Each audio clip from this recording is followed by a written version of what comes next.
ఫౌండేషన్కి రావడం జరిగింది. అక్కడ ఉన్న స్టూడెంట్స్తో మాట్లాడడం జరిగింది. అదేవిధంగా ఈరోజు ఇక్కడ కొత్తపల్లి అనే గ్రామానికి కూడా రావడం జరిగింది. ఇక్కడ ప్రాథమికోన్నత పాఠశాలకి, మండల పరిషత్ ప్రాథమికోన్నత పాఠశాలకి రావడం జరిగింది. మనము చూసుకుంటే కిందసారి ఈ స్కూల్ మీద కంప్లైంట్ రావడం జరిగింది. కారం పొడేసి అన్నం పెడుతున్నారు అని చెప్పేసి స్క్రోల్ అవ్వడం జరిగింది.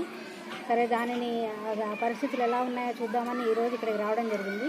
ఈరోజైతే అన్నంతో పాటు సాంబార్ పెట్టడం జరిగిందండి. ఇక్కడ అయితే హెడ్ మాస్టర్ గారు ఏం చెప్తున్నారు అంటే, గవర్నమెంట్ ఇచ్చే ఫండింగ్ సరిపోవటం లేదు కాబట్టి మేము ప్రొవైడ్ చేయలేకపోతున్నాం అనేది ఆయన ఎక్స్ప్లెనేషను. కాబట్టి నేను గవర్నమెంట్కి కూడా, అంటే కలెక్టర్ గారికి కూడా వాళ్ళకి విజ్ఞప్తి చేసేది ఏంటంటే, కొంచెం బడ్జెట్ వాళ్ళకి ఇచ్చే ఫండింగ్ పెంచి పిల్లలందరికీ కూడా మంచి పోషకమైనటువంటి ఆహారం పెట్టి వాళ్ళ ఆరోగ్యాన్ని పరిరక్షించాలని కోరుకుంటున్నాను.